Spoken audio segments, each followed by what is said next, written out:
Hello guys, how you doing? So the other day I was considering a little thing that happened to me when I was in Iraq in 2006, and it kind of applies to what some of us are going through in this time, where we're in a storm basically. So before we went to Iraq, they issued us this gear that we're going to need to use while we're in Iraq. And one of those little pieces of equipment is a little cloth, almost like an elastic microfiber. I didn't look up the name to it, so I don't know. But it was and I don't remember, but there was a little microfiber elastic thing that you could wear around your neck. And you can pull it up over your head. It can even go all the way up here. You know, I'm sure some of you have seen them. Some of you have probably know exactly what I'm talking about. And so they issued us this thing. And if you've ever been there and been on a base for any amount of time, you know that a lot of times you're not carrying around with you all the equipment that you have. So as a buddy of mine and I were walking to go get some chow, and as we were walking along, there was a whirlwind came up out of nowhere. Didn't see it coming. It just appeared right where we were walking. Completely covered us in sand. It was sand and dirt and dust just flying all around us, going crazy. And if you've ever been in that situation, I couldn't breathe. And as I started to wonder, what do I do? And I looked and I saw him, and he did this. He had his nose and his face covered up in his shirt. So I followed suit and I did the same thing. And it still was not easy, because their shirt is not designed to do this, but it still wasn't easy, but it worked, and it got us through that little whirlwind that lasted for a few minutes.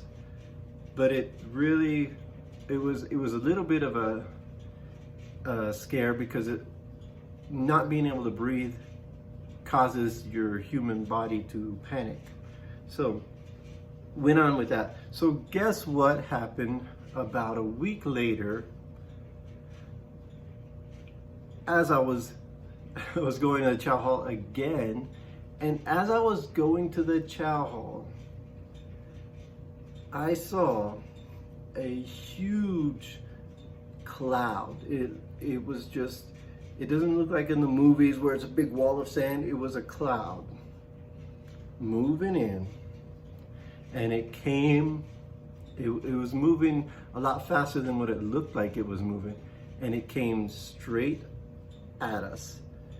And it didn't look like much, but once it hit, it was a sandstorm.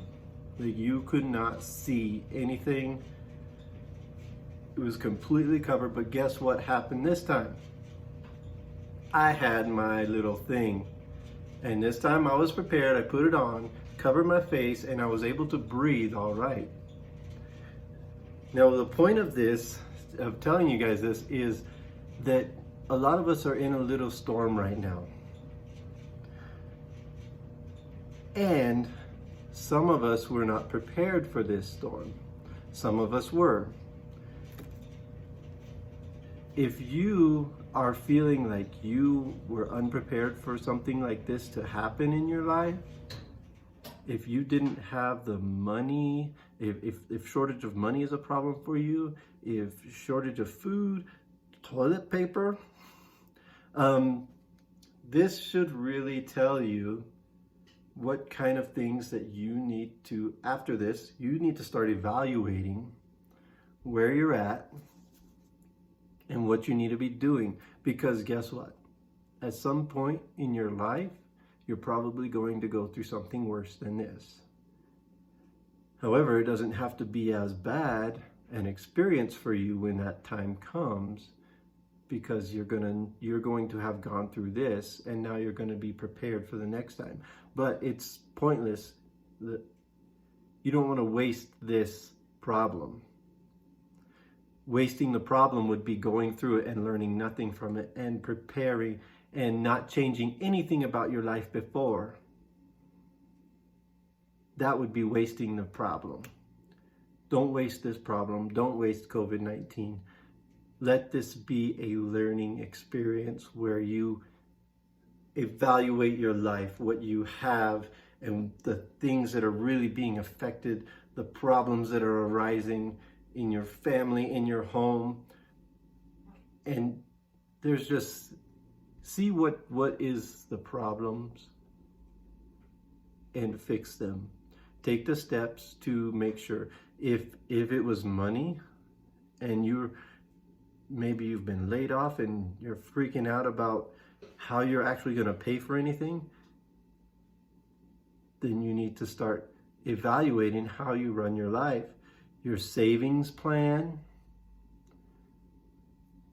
Maybe you need to decide, I need to start a business because I can't rely on an employer who can just lay me off like that, because we don't know what the next problem is going to be or where it's going to arise in your life. Maybe you feel like you're in the wrong type of business. You know, if your life was not ready for this, then there's something that you can change from here on out, because like I said, something is going to come up that's worse than this.